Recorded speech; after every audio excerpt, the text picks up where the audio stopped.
Hello aspirants, welcome to E classroom.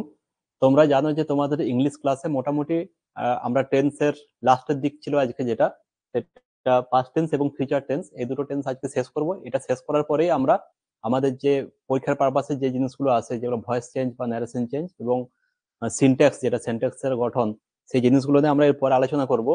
তো আজকে আমরা তাড়াতাড়ির মধ্যে পাস্ট টেন্স এবং ফিউচার টেন্স এগুলোতে কি আছে একটু ডিটেলসে জেনে নিই। প্রথমে পাস্ট টেন্স, এই জিনিসটা আমরা পড়েছিলাম আগে, যে টেন্সের তিনটে ভাগ: প্রেজেন্ট টেন্স, পাস্ট টেন্স এবং ফিউচার টেন্স। সব টেন্সেরই চারটা করে আরো ভাগ ছিল: ইনডিফিনিট, কন্টিনিউয়াস, পারফেক্ট এবং পারফেক্ট কন্টিনিউয়াস। একই দেখতে পাচ্ছ, এটা আমরা আগের ক্লাসে অলরেডি আলোচনা করেছি, তাই ডিটেলসে আজকে বলছি না।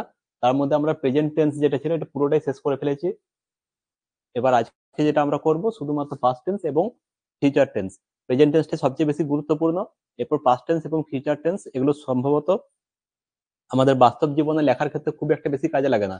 শুধু কাজে লাগে এই দুটো, ইনডিফিনিট, কন্টিনিউয়াস পাস্ট টেন্সের। আর ফিউচার টেন্সের শুধুমাত্র ফিউচার ইনডিফিনিট বা মাঝে মাঝে কন্টিনিউয়াস কাজে লাগে, বাকিগুলো কিন্তু খুব একটা কাজে লাগে না। কিন্তু যেহেতু আমরা পরীক্ষার জন্য পড়ছি, পরীক্ষাতে কোশ্চেন স্ট্রাকচারালি কিছু আসতে পারে, তার জন্য কিন্তু বাকি জিনিসগুলোকেও ভালো করে একটু পড়তে হবে।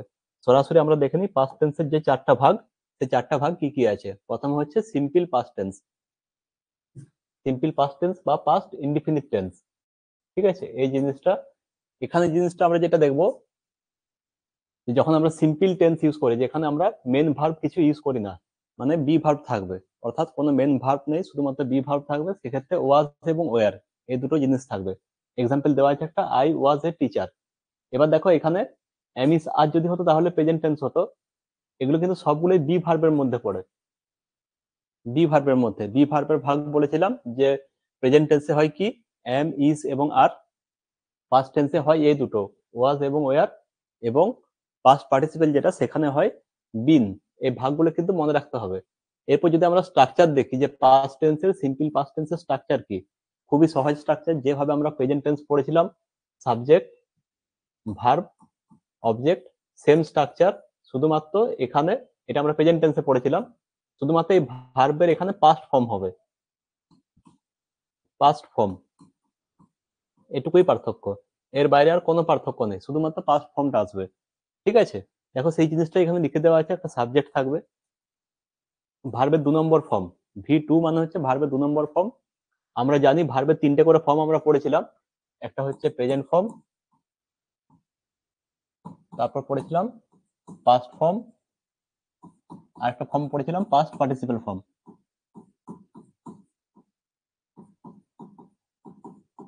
এই 3টে ফর্ম পড়েছিলাম, তাহলে এটা আমরা বলেছিলাম যে এটা আমরা সবসময় ইউজ করব V1 হিসাবে, এটাকে ইউজ করছি V2 হিসাবে, আর এটা বলবো আমরা V3 হিসাবে।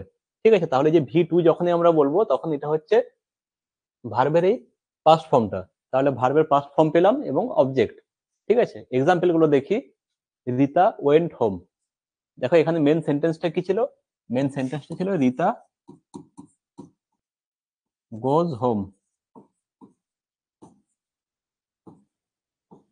ঠিক আছে, সাবজেক্ট এটা, ভার্ব, যেহেতু Rita third person singular number, ভার্বের সঙ্গে ইএস যোগ হয়েছিল, এবং হোমটা হচ্ছে কমপ্লিমেন্ট বা অবজেক্ট হিসাবে ধরে নিলাম আমরা এখানে। ঠিক আছে, এটা সেন্টেন্সটা ছিল। এটা কি যখন আমি পাস্ট টেন্স করছি, শুধুমাত্র যা ছিল তাই। কি হবে, রিতা গোস্টার পাস্ট ফর্ম কি, গো, ওয়েন্ট গান আমরা জানি, তাহলে এটা ওয়েন্ট হবে। দেখো এখানে আমরা যেহেতু প্রেজেন্ট টেন্স ছিল, প্রেজেন্ট টেন্সটা একটু জটিল বলতাম এই কারণে, কারণ প্রেজেন্ট টেন্সে থার্ড পারসন সিঙ্গুলার নাম্বার থাকলে ভার্বের সঙ্গে এস, ইএস বা অনেক কিছু যোগ হওয়ার ব্যাপার ছিল। কিন্তু পাস্ট টেন্সে খুবই সহজ, এখানে কোনো কিছু আসবে না। সে এটা যদি first person, second person, third person যাই থাকুক না কেন, সেটা ওয়েন্টই আসবে। ঠিক আছে, ওয়েন্ট হোম। ঠিক আছে, এই জিনিসটা। এবার আমরা কি বলেছিলাম, যদি এটাকে আমি নেগেটিভ করি, নেগেটিভে কি বলেছিলাম, একটা ডু ভার্ব আসবে, তাই তো। তাহলে কি হতো, রিতা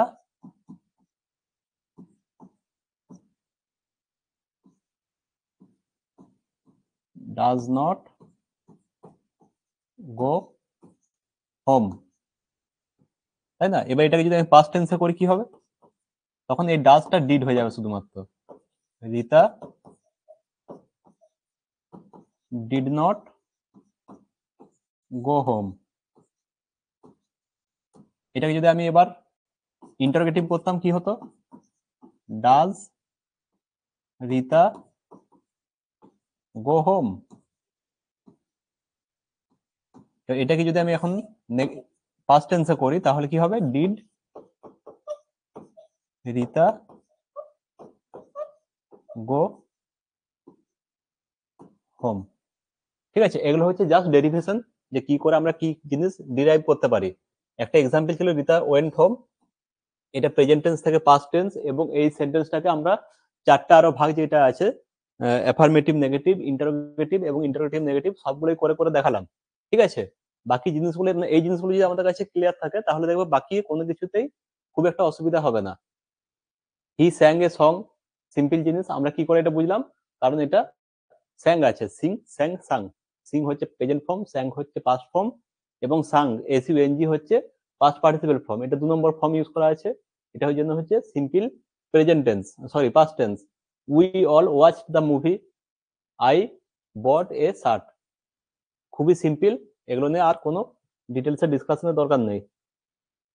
এরপর দেখো যে জিনিসটা আমি আলোচনা করেছিলাম একটু আগে, সেই জিনিসটাই অ্যাফার্মেটিভ স্ট্রাকচার। আমরা প্রথমে যে স্ট্রাকচারটা দেখলাম সেটাই ছিল অ্যাফার্মেটিভ স্ট্রাকচার।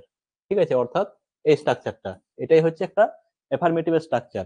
এবার দেখো যেটা কাজে লাগবে সেটা হচ্ছে নেগেটিভ। কিন্তু নেগেটিভ আমি একটু আগে আলোচনা করে দিয়েছি যে কিভাবে আমরা সেন্টেন্সকে ডিরাইভ করি। প্রথমে সাবজেক্ট থাকবে, তারপর ডিড নট বা ডিডন্ট, একই, এটাকে আমরা সংক্ষেপে এটা করতে পারি। তারপরে ভার্বের V1, এই জিনিসটা কিন্তু খুব গুরুত্বপূর্ণ। আমরা আগে যখন এক্সাম্পলটা লিখছিলাম, দেখো এখানে আমরা বলছিলাম যে পাস্ট টেন্সে V2 থাকবে। দেখো এটা যখন পাস্ট টেন্স করছি, Rita does not go home, এটা পাস্ট টেন্স করছি Rita did not go home. ঠিক আছে, অ্যাকচুয়ালি সেন্টেন্স ছিল রিতা ওয়েন্ট হোম ছিল, তাহলে দেখো ওখানে আমরা ওয়েন্ট ইউজ করছিলাম এইখানে, ওয়েন্ট। কিন্তু এই ওয়েন্টটা যখন আমরা নেগেটিভ করছি পাস্ট টেন্সে, তখন দেখো ডিডটা পাস্ট টেন্স হয়ে যাচ্ছে, ডু, ডু থেকে ডিড হচ্ছে ডু ডিড ডাজ, কিন্তু যেটা ভার্ব ছিল মেন ভার্ব সেটা দেখো V1 এ থেকে যাচ্ছে, অর্থাৎ গো ওয়েন্ট গান, এটা দেখো V1 থেকে যাচ্ছে। সেম জিনিসটাই এখানে লিখে দেখানো আছে, সাবজেক্ট ডিড নট বা ডিডন্ট, তারপর V1, তারপরে এক্সটেনশন বা অবজেক্ট যেটা থাকবে পিছন দিকে সেটা পুরোটাই। ঠিক আছে, এটা হচ্ছে নেগেটিভ ফর্ম। আমি এক্সাম্পল অলরেডি করে একটা দেখিয়ে দিয়েছি, কয়েকটা এক্সাম্পল দেওয়া আছে এখানে।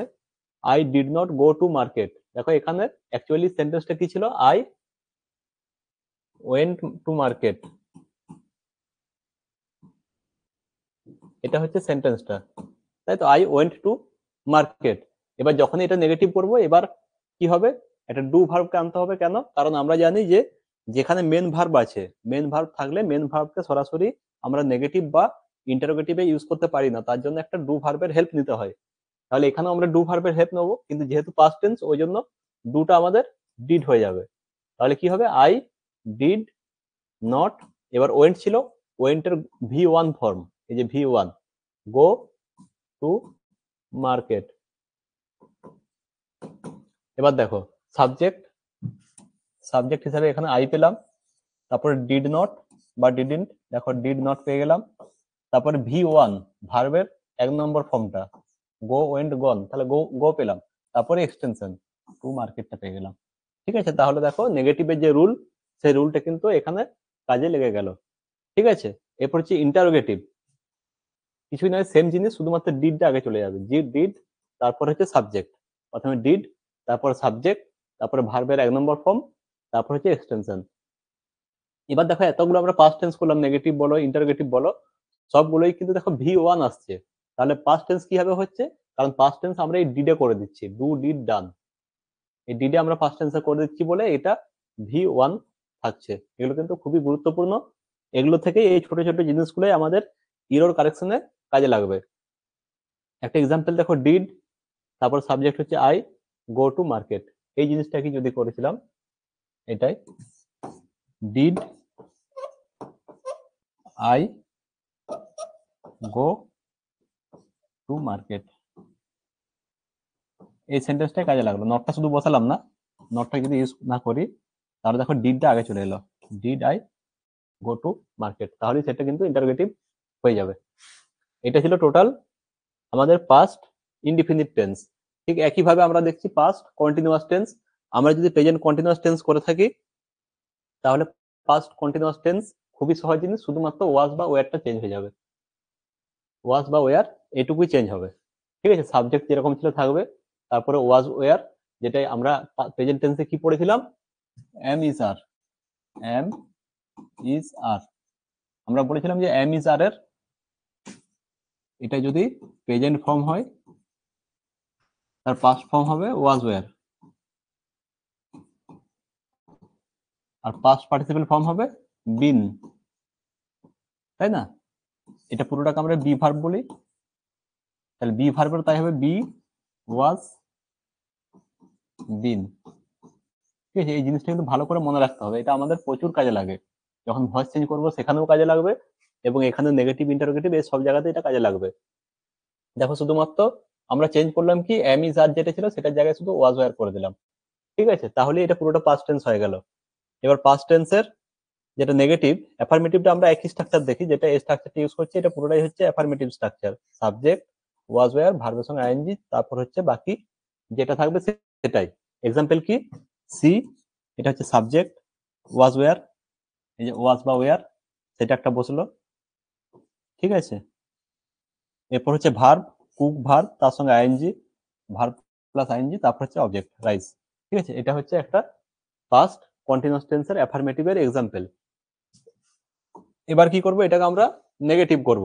সিম্পল ব্যাপার, যেহেতু আমার এখানে অলরেডি অক্সিলারি ভার্ব পেয়ে গেছি। ঠিক আছে, অক্সিলারি ভার্ব না থাকলে আমাকে ডু ভার্বের হেল্প নিতে হতো, কিন্তু এখানে আমি অক্সিলারি ভার্ব অলরেডি পেয়ে গেছি প্রথমেই, মানে যখন আমি অ্যাফার্মেটিভ করেছি সেখানেই পেয়েছি, তাই আমাকে আর কোনো ভার্ব আমদানি করতে হবে না, শুধুমাত্র একটা নট বসিয়ে দেবো। বি ভার্বের পরে নট বসে গেলেই সেটা নেগেটিভ হয়ে যাবে। সি ওয়াজ, এখন নটটা শুধু বসে গেল, নট কুকিং রাইস। ঠিক আছে, ইন্টারোগেটিভ সেম, শুধুমাত্র এই জিনিসটা সামনে চলে যাবে, ওয়াজ ওয়্যার, ওয়াজ বা ওয়্যারটা সামনে চলে যাবে। ঠিক আছে, was were subject verb ING. Was she cooking rice, দেখো ওয়াজটা সামনে চলে গেল, তারপরে ভার্ব সরি সাবজেক্ট, তারপর ভার্বের সঙ্গে আইএনজি, তারপর হচ্ছে অবজেক্ট। ঠিক আছে, খুব সিম্পল এগুলো। এরপর যেটা গুরুত্বপূর্ণ হচ্ছে সেটা হচ্ছে past perfect tense. Past perfect tense কিন্তু একটু গুরুত্বপূর্ণ। আমরা যখন দেখবে প্রেজেন্ট পারফেক্ট টেন্স পড়েছিলাম তখন আমরা দেখিয়েছিলাম যে আমি ভাত খেয়েছি, একটা এক্সাম্পল নিয়েছিলাম। একটা এক্সাম্পল দিয়েছিলাম প্রথমে যখন কন্টিনিউয়াস পড়াচ্ছিলাম, আমি ভাত খাচ্ছি। তাহলে আমি ভাত খাচ্ছি আর আমি ভাত খেয়েছি, এই দুটোর মধ্যে কি পার্থক্য?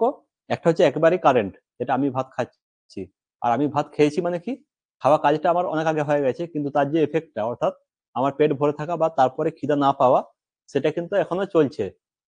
এই জিনিসটা হচ্ছে পারফেক্ট টেন্স। তাহলে যে জিনিসটা বলছে আমি ভাত খেয়েছি, মানে অনেক আগে কাজটা হয়েছে, সেটা হচ্ছে পারফেক্ট টেন্স। এবার যদি বলি পাস্ট পারফেক্ট টেন্স, তার মানে এমন কিছু আমরা পাবো যেটা অনেকটা আগে হয়েছে, অর্থাৎ দুটোই পাস্টে হয়েছে, কিন্তু তার মধ্যে একটা কাজ আছে যেটা আরো এক্সট্রা পাস্টে হয়েছে। আমি একটা এক্সাম্পল নিচ্ছি, এখানে 3 নম্বর যে এক্সাম্পলটা, the patient had died before the doctor came. ঠিক আছে, খুব জনপ্রিয় একটা এক্সাম্পল। দ্য ডক্টর কেম, ডাক্তার এসেছিল, আর রোগী মারা গিয়েছিল। দেখো দুটোই পাস্ট টেন্সে, রোগী আসার আগে, সরি ডাক্তার আসার আগে রোগী মারা গিয়েছিল। ঠিক আছে, দেখো দুটোই পাস্ট টেন্স, ডাক্তার এসেছিল, রোগীও মারা গেছিল, দুটোই পাস্ট টেন্স। এবার আমাকে বার করতে হবে এখান থেকে যে কোন দুটো, এই দুটো কাজের মধ্যে কোন কাজটা বেশি পুরনো। ঠিক আছে, মানে কোনটা বেশি আগে হয়েছে। ঠিক আছে, যেটা বেশি আগে হবে সেটা হচ্ছে পারফেক্ট টেন্সের ফর্মুলায় কাজ করবে।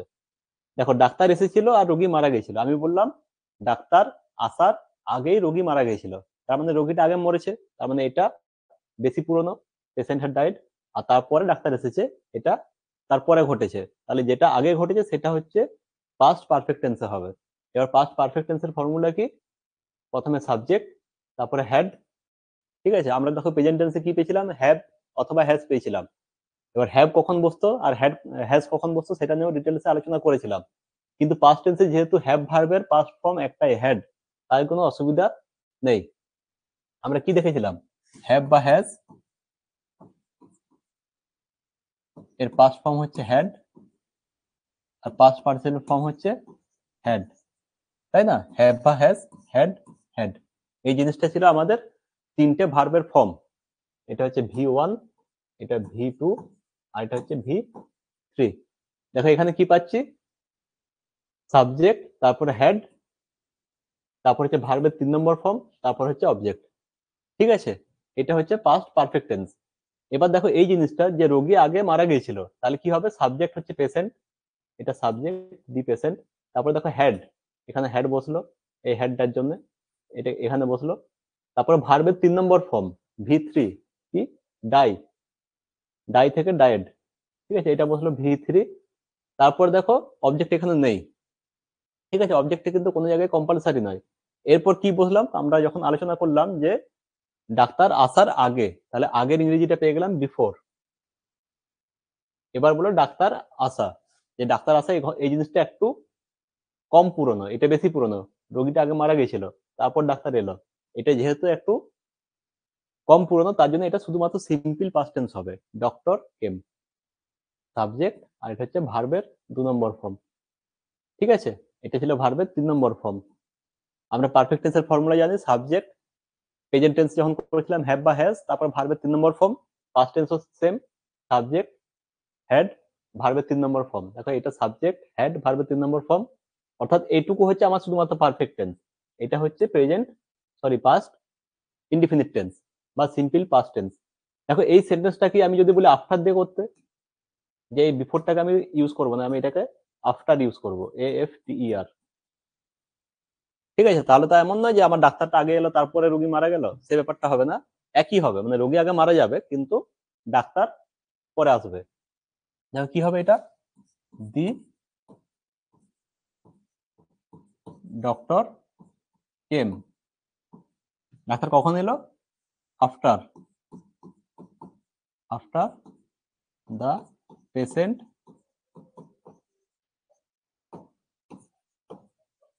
হ্যাড ডায়েড,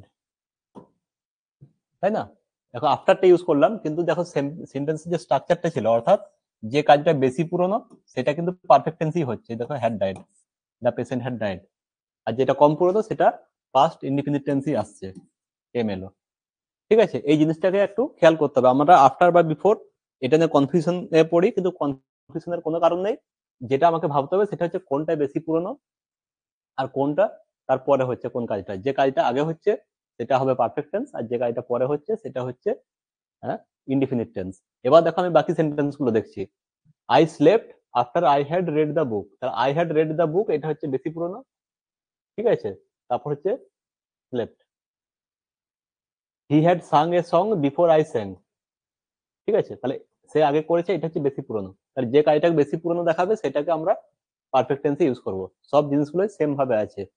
ঠিক আছে, এগুলোর অ্যাফার্মেটিভ বা নেগেটিভ ইন্টারোগেটিভ, অ্যাফার্মেটিভ বেশি কাজে লাগে, কিন্তু নেগেটিভ ইন্টারোগেটিভ এত গুরুত্বপূর্ণ নয়। তাই এগুলো বেশি মাথা ঘামি লাভ নেই। শুধুমাত্র আমাদের যেটা গুরুত্বপূর্ণ হবে সেটা হচ্ছে এই স্ট্রাকচারটা, এই স্ট্রাকচারটা, এই স্ট্রাকচারটুকুই শুধু আমাদের জানতে হবে। ঠিক আছে, এর বাইরে খুব একটা বেশি জানার দরকার নেই, কারণ এই সেন্টেন্স গুলো আমরা খুব কম ইউজ করি। এরপর হচ্ছে পাস্ট পারফেক্ট কন্টিনিউয়াস টেন্স। দেখো আমরা যদি প্রেজেন্ট পারফেক্ট কন্টিনিউয়াস টেন্সটা ভালো করে মনে রাখতে পারি, যখন পড়েছিলাম তখন ডিটেলস আমি পড়েছিলাম ওটা, যে কি কারণে সেটা প্রেজেন্ট টেন্স এবং পারফেক্ট টেন্সের মিক্সার হলো, তাই না? সেই জিনিসটা আমি আর বারবার করে বলছি না, আগে যেহেতু বলে দিয়েছি। শুধুমাত্র এখানে আমরা জিনিসটা দেবো স্ট্রাকচারটা কি আছে। প্রথমে সাবজেক্ট, তারপরে হ্যাড বিন। আমরা আগে পেয়েছিলাম কি প্রেজেন্ট টেন্সে, হ্যাভ বা হ্যাজ, তারপরে বিন পেয়েছিলাম। অর্থাৎ হ্যাভও বসতে পারে বা হ্যাজও বসতে পারে, কিন্তু পাস্ট টেন্সে সেই সমস্যাটা মিটে গেল। হ্যাভ বা হ্যাজ দুটোরই কিন্তু পাস্ট ফর্ম হচ্ছে হ্যাড, তাহলে হ্যাড পেয়ে গেলাম। তারপরে বিন পেলাম, তারপর ভার্ব, আইএনজি, অবজেক্ট। তারপর দেখো একটা আমরা প্রেজেন্ট টেন্সে কি পাচ্ছিলাম, টাইম পাচ্ছিলাম। যেখানে আমি বলেছিলাম যে সিন্স বা ফরের একটা ইউজ পাচ্ছিলাম, এক্ষেত্রেও সেম জিনিসটাই আমরা পাবো, একটা টাইম পাবো। ঠিক আছে, কিন্তু যেহেতু একটা টাইম পাবো তারপরে আবার একটা কোনো সেন্টেন্স পাবো, সেই জিনিসটা এখানে খেয়াল করতে হবে। সেটা হচ্ছে প্রেজেন্ট, সরি পাস্ট ইনডিফিনিট ফর্মই আসবে। এক্সাম্পল দেখো, I had been working in an IT firm for 2 years before I went abroad. বিদেশ যাওয়ার আগে আমি একটা আইটি কোম্পানিতে 2 বছর কাজ করছিলাম। ঠিক আছে, দেখো ফর্মুলাটা দেখো, প্রথমে আইটা হচ্ছে সাবজেক্ট, হ্যাড বিন, আমি বলেছিলাম একটা হ্যাড বিন থাকবে। দেখো সেই হ্যাড বিনটা এখানে বসে গেল, হ্যাড বিন। এরপর ভার্বের সঙ্গে আইএনজি, ওয়ার্ক তার সঙ্গে আইএনজি, তাহলে এটা পুরোটাই হচ্ছে পাস্ট পারফেক্ট কন্টিনিউয়াস টেন্স। তারপর object, in an IT firm. এরপর দেখো টাইমটা আসছে ফর 2 years, এই 2 years এই জিনিসটার জন্য শুধুমাত্র এই পারফেক্ট কন্টিনিউয়াস টেন্সটা আমি ইউজ করলাম। ঠিক আছে, শুধুমাত্র এই ফর 2 ইয়ার্স এটার জন্য ইউজ করলাম। বিফোর আই ওয়েন্ট অ্যাব্রড এই জিনিসটা থাকবেই, এটা পারফেক্ট টেন্স বা পারফেক্ট কন্টিনিউয়াস টেন্সে যে বিফোর বা আফটার একটা জিনিস থাকবেই। কারণ কি, না হলে আমি বুঝাতে পারবো না যে কোন জিনিসটা আগে হয়েছে। ঠিক আছে, কোন জিনিসটা আগে বা কোন জিনিসটা পরে, এটা বোঝাবার জন্য কিন্তু আমাকে বিফোর বা আফটার ইউজ করতেই হবে। My father had been teaching me for a long time before, বাকি যা যা আছে পুরোটাই। ঠিক আছে, তাহলে দেখো এটাও same, subject have been, had been যেটা এটা এখানে বসে গেল, তারপরে ভার্বের সঙ্গে আইএনজি। ঠিক আছে, তারপর অবজেক্ট এবং বাকিটা পরে পরে বসে যাচ্ছে। তো এটা হচ্ছে টোটাল আমাদের পাস্ট টেন্স। ঠিক আছে, পাস্ট টেন্স খুবই সিম্পল। যদি আমরা প্রেজেন্ট টেন্স বা যে কোনো একটা টেন্স, সেটা প্রেজেন্ট টেন্সে আমরা প্রেফার করি, প্রেজেন্ট টেন্সটা যদি ভালো করে বুঝে থাকি এবং প্রেজেন্ট টেন্সের সব ফর্মুলাগুলো যদি আমরা মনে রাখতে পারি, তাহলে কিন্তু বাকি টেন্স গুলো আর কিছু নাই, খুবই সিম্পল, তার মধ্যে কোনো জটিলতাই নেই। এরপর আসছে আমরা ফিউচার টেন্স। ঠিক আছে, ফিউচার টেন্স সম্পর্কে আমাদের সবারই আইডিয়া আছে, যে জিনিসটা আমরা ভবিষ্যৎ নিয়ে বলে থাকি সেটাই হচ্ছে ফিউচার টেন্স। এখানে তো ফিউচার ইনডিফিনিট টেন্স দেওয়া আছে প্রথমেই, যেহেতু আমরা জানি সব টেন্সেরই 4টা ভাগ আছে। ফিউচার ইনডিফিনিট টেন্সের গঠন কি, আমরা যদি প্রেজেন্ট টেন্সের গঠনটা জানতাম, প্রেজেন্ট ইনডিফিনিট টেন্স সাবজেক্ট ভার্বের সঙ্গে এস বা ইএস, তারপর হচ্ছে অবজেক্ট, তাই তো। দেখো আমরা ফিউচার টেন্স যখন ইউজ করব তখন শুধুমাত্র একটা আমরা শ্যাল বা উইল ইউজ করবো এখানে, শ্যাল বা উইল। ঠিক আছে, সাবজেক্ট প্লাস শ্যাল বা উইল ইউজ করলাম, তারপরে ভার্ব এস বা ইএসটা আসবে না, কেন? কারণ এটা আমরা শুধুমাত্র প্রেজেন্ট টেন্সে ইউজ করি। ঠিক আছে, তারপর অবজেক্ট। দেখো সাবজেক্ট শ্যাল উইলটা বসে গেল, V1 ফর্ম অবজেক্ট। দেখো 3টে জিনিস বললাম, সাবজেক্ট ভার্ব অবজেক্ট। এবার শুধুমাত্র এই খেলাগুলো দেখা গেলো, শুধুমাত্র ফিচার টেন্স বলে শ্যাল বা উইলটা বসে গেল, বাকি জিনিসটা কিন্তু সেম। এক্সাম্পল দেখো, হি উইল মিট ইউ। ঠিক আছে, দেখো সাবজেক্ট কি, হি। ঠিক আছে, এরপর হচ্ছে শ্যাল বা উইলের মধ্যে উইল বসলো। শ্যাল কখন বসে? শ্যাল দুটো জায়গায় বসে, আই এবং উই, এই দুটোর পরে সবসময় শ্যাল বসে। ঠিক আছে, আই শ্যাল এবং উই শ্যাল, বাকি সব জায়গায় আমরা কিন্তু উইল ইউজ করব। ঠিক আছে, এই দুটো জিনিস কিন্তু একটু ভালো করে মনে রাখতে হবে। দেখো শ্যাল বা উইল বসলো এখানে উইল, এরপর হচ্ছে ভার্বের V1 মিট, MEET, তারপর অবজেক্ট ইউ। ঠিক আছে, যদি আমরা একটা টেন্স, আমি বারবার করে এটা বলছি, যে আমরা 3টে টেন্সে যদি একটা টেন্সকে ভালো করে মনে রাখতে পারি, তাহলে বাকি টেন্স গুলো একবারে কেক ওয়াক, এর মধ্যে কোনো জটিল ব্যাপারই কিছু থাকবে না। উই, এটা শ্যাল হবে, we shall carry on our discussion. ঠিক আছে, we shall carry on our discussion. দেখো সাবজেক্ট, তারপর শ্যাল বা উইল, তারপরে ভার্ব ক্যারি অন, তারপর হচ্ছে অবজেক্ট আওয়ার ডিসকাশন। ঠিক আছে, এটা হচ্ছে সিম্পল একটা ফিউচার ইনডিফিনিট টেন্স। এবার দেখো এগুলোকে আমরা কি করে নেগেটিভ বা ইন্টারোগেটিভ করব। অ্যাফার্মেটিভটা সেম জিনিস যেটা আমরা পড়ালাম এতক্ষণ ধরে, সেটা পুরোটা হচ্ছে অ্যাফার্মেটিভ। এবার শুধুমাত্র নেগেটিভ করার জন্য আমরা যেহেতু এখানে শ্যাল বা উইল অক্সিলারি ভার্ব হিসেবে পেয়ে যাচ্ছি, শুধুমাত্র একটা নট বসালেই হবে। ঠিক আছে, দেখো সেই জিনিসটা দেওয়া আছে, সাবজেক্ট, তারপর হচ্ছে শ্যাল বা উইল, তারপর একটা নট বসা গেল, তারপর যা আছে পুরোটাই তাই। হি উইল নট, এই নটটা বসাবার জন্য উইলটা দরকার ছিল, কিন্তু উইল যেহেতু আমার অলরেডি আছেই, তাই নট সিম্পল বসে যাবে একটা, অ্যাটেন্ড দ্য মিটিং। এবার দেখো ইন্টারোগেটিভ স্ট্রাকচার কি, কিছু না, শুধুমাত্র শ্যাল বা উইলটা সামনে চলে আসবে। ঠিক আছে, দেখো শ্যাল বা উইল সামনে চলে এলো, তারপর সাবজেক্ট, তারপর V1, বাকি যা থাকবে। Will he attend the meeting. ঠিক আছে, he will attend the meeting, উইলটা আগে চলে গেল, will he attend the meeting. ঠিক আছে, খুব সিম্পল এগুলো, এগুলো নিয়ে ডিটেলসে আমরা বেশি পড়বো না, কারণ আমাদের বাকি যে সিলেবাসটা রয়েছে, যেগুলো আমাদের পরীক্ষাতে বেশি কাজে লাগে, সেগুলোতে আমরা সরাসরি ঢুকে যাওয়ার চেষ্টা করছি। এরপরে আরো হয়তো 2-3টে ক্লাস থাকবে, যেগুলো আমরা ভয়েস জেনারেশন চেঞ্জ, এই জিনিসগুলো শিখবো, বা সিনট্যাক্স বলে কিছু আছে সেগুলো শিখবো। তারপর আমরা সরাসরি এমসিকিউ আলোচনা করব, যেটা হচ্ছে আমাদের পরীক্ষার পারপাসে আসে। এরপর হচ্ছে future continuous tense, same, subject shall বা উইল। দেখো এখানে এম ইজ আর একটা বস্তু, যেটা আমরা প্রেজেন্ট কন্টিনিউয়াস টেন্সে করতাম না, am is are. Past continuous টেন্সে কি করতাম, ওয়াজ বা ওয়্যার করতাম। এখানে সেই জিনিসটা তো আসবে না, এখানে পাস্ট ফিউচার টেন্স মানে শ্যাল বা উইলটা আসবে। এবার দেখো যেটা আমরা এম ইজ আর বা ওয়াজ ওয়্যার ইউজ করতাম, সেটা শুধুমাত্র এখানে বি হিসাবে ইউজ হলো, বি। তাহলে বিটা পেয়ে গেলাম। এবার ভার্বের সঙ্গে ING object, I shall be singing a song. ঠিক আছে, প্রথমে আই বসলো সাবজেক্ট, তারপর শ্যাল বসলো এর পর, তারপরে বি ভার্বটা কমন, কারণ আমরা যখন কন্টিনিউয়াস টেন্স করেছি, কন্টিনিউয়াস টেন্সে কি দেখেছি যে একটা এক্সাম্পল ধরে, এটা ধরে I am singing a song, I am singing a song. দেখো এখানে একটা এম আনছিলাম কন্টিনিউয়াস টেন্স করার জন্য, কিন্তু যেহেতু আমি শ্যাল বা উইল একবার ইউজ করছি, শ্যাল উইল তো ইউজ করছি, তাহলে শ্যাল উইল যদি ইউজ করি তারপর আবার এমও ইউজ করি, তাহলে দুটো তো বি ভার্ব আমার বসবে না। তার জন্য এই এমটা যেটা ইউজ করছিলাম এটা বি হয়ে যাবে শুধুমাত্র। দেখো সেটাই হলো সাবজেক্ট, শ্যাল বা উইল, তারপর যে এম ইস আর বা ওয়াজ ওয়ার যেগুলো ইউজ করছিলাম সেটা শুধুমাত্র বি হয়ে গেল এখানে। তারপর বাকি জিনিসটা সেম, ভার্বের সঙ্গে আইএনজি, তারপর অবজেক্ট, ভার্বের সঙ্গে আইএনজি, তারপর হচ্ছে অবজেক্ট। এটা হচ্ছে আমার future continuous tense. She will be cooking rice, দেখো সাবজেক্ট, শ্যাল উইল, তারপরে বি, তারপর ভার্বের সঙ্গে আইএনজি, তারপর হচ্ছে অবজেক্ট। ঠিক আছে, তো এটা হচ্ছে আমাদের টোটাল ফিউচার কন্টিনিউয়াস টেন্স। আবার সেই জিনিসটা সেম ভাবে দেখানো আছে যে কি করে আমরা সেটাকে নেগেটিভ এবং ইন্টারোগেটিভ করব। নেগেটিভের সঙ্গে কিছুই নেই, যেহেতু আমি শ্যাল উইল পেয়ে গেছি অক্সিলারি ভার্ব, তাহলে নট বসে দিলাম, I shall not be going to market. ঠিক আছে, দেখো এখানে দুটো অক্সিলারি ভার্ব পাচ্ছি, একটা হচ্ছে শ্যাল বা উইল পাচ্ছি, তারপর আবার বি ভার্বও পাচ্ছি, বিটাও কিন্তু একটা অক্সিলারি ভার্ব, তারপরে দেখো মেন ভার্ব পাচ্ছি আই শ্যাল বি গোয়িং, দেখো বি পাচ্ছি, শ্যাল পাচ্ছি, তারপর ভার্বের সঙ্গে আইএনজি পাচ্ছি। ঠিক আছে, এই জিনিসগুলো কিন্তু খেয়াল রাখতে হবে। এটা হচ্ছে নেগেটিভ। এরপরে ইন্টারোগেটিভ কি, কিছু নয়, শুধুমাত্র শ্যাল বা উইলটাকে আগে নিয়ে চলে যাওয়া, সেই জিনিসটা হচ্ছে shall I be going to market. ঠিক আছে, এগুলো হচ্ছে খুবই সিম্পল।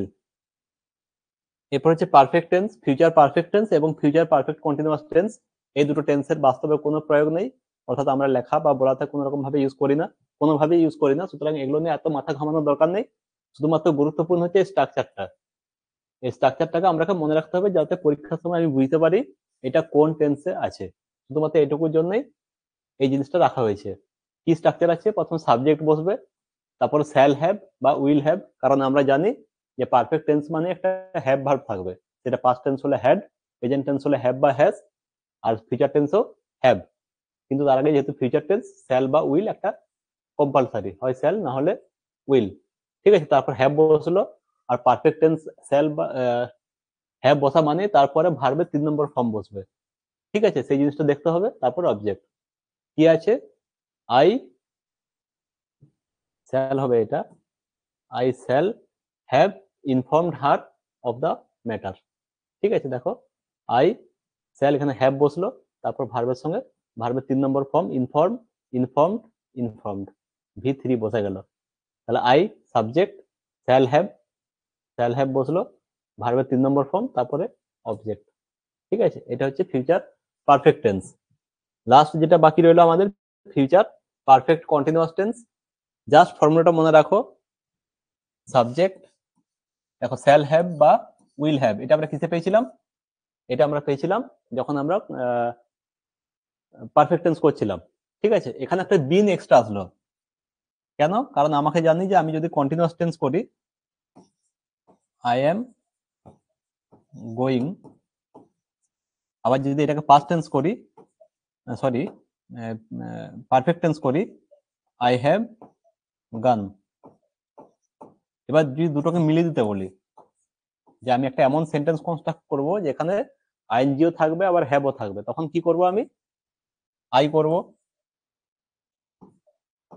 হ্যাভ করব, বি ভাবটা, দেখো আই হ্যাভ এই জিনিসটা রেখে দিলাম, আই হ্যাভ। ঠিক আছে, আমি গোটাকে ইউজ করছি, গোয়িং করে দিলাম, দেখো এখানেও গো আছে এখানেও গন আছে, মানে ব্যাপারটা একই সেম, গো ভার্ব, গোয়িংটা করে দিলাম। এবার বাকি রয়ে গেল আমার এমটা, একবার হ্যাভ বসে দিয়েছি, তারপর তো আমি আর এম বসাতে পারবো না। আবার পারফেক্ট টেন্সের ফর্মুলা কি জানি, যে আই হ্যাভ, তারপরে ভার্বের 3 নম্বর ফর্ম বসবে, তাহলে এখানে এম এর 3 নম্বর ফর্ম বসবে। এম এর 3 নম্বর ফর্ম কি, আমি যখন পড়াচ্ছিলাম দেবে বলেছিলাম যে এম ইস আর, এটার পাস্ট ফর্ম হচ্ছে ওয়াজ ওয়ার, আর পাস্ট পার্টিসিপেল ফর্ম হচ্ছে বিন, সেই জন্য এই বিন কথাটা চলে আসে। তাহলে আই হ্যাভ বিন গোয়িং, এই বিনটা এই জন্য আছে, আমি এটা তোমরা যখন প্রেজেন্ট টেন্স পড়েছিলাম তখন বলেছিলাম, তার জন্য এই বিনটা চলে এলো। এই বিনটা কি জন্য এলো? শুধুমাত্র আমার ওই বি ভার্বটাকে পারফেক্ট টেন্স করার জন্য শুধুমাত্র বিনটা এলো। তারপর দেখো ভার্বের সঙ্গে আইএনজি আমি বরাবরই পাই, সেই জিনিসটা পেয়ে গেলাম আইএনজি, তারপর হচ্ছে অবজেক্ট। এটা হচ্ছে আমার পারফেক্ট এবং প্রেজেন্ট ইনডিফিনিট বা সরি ইনডিফিনিট, এই দুটো টেন্সকে যখনই আমি এক করি তখন দেখবে এই জিনিসটা আসবে ফর্মুলাটা। সেটা হচ্ছে দুটোকে মিশিয়ে দেওয়া হলো। সাবজেক্ট শ্যাল হ্যাভ, এটা হচ্ছে আমার পারফেক্ট টেন্স, বিন পারফেক্ট টেন্স পুরোটা কমপ্লিট, তারপরে দেখো ভার্বের সঙ্গে আইএনজি চলে এলো, এটা হচ্ছে কন্টিনিউয়াস টেন্স, তারপরে অবজেক্ট। এক্সাম্পল দেখো, he will have been reading this book before I give, before I will, যাই হোক এটা দরকার নেই, এটা এক্সট্রা আছে। এটুকু শুধু আমরা দেখতে হবে যে হি শ্যাল হ্যাভ বা উইল হ্যাভ, এখানে উইল হ্যাভ, তারপর হচ্ছে বিন, তারপরে ভার্বের সঙ্গে আইএনজি, তারপর হচ্ছে অবজেক্ট। ঠিক আছে, এটুকুই ছিল আমাদের টোটাল টেন্স। তাহলে পারফেক্ট টেন্স, প্রেজেন্ট টেন্স এবং পাস্ট এবং ফিউচার তিনটে টেন্সে আজকে আমরা শেষ করলাম। ঠিক আছে, এরপরে যে আমরা ক্লাসটা নেবো সেখানে আমরা শুধুমাত্র ভয়েস চেঞ্জ নিয়ে আলোচনা করব। আপাতত আজকের জন্য এটুকুই। Thank you.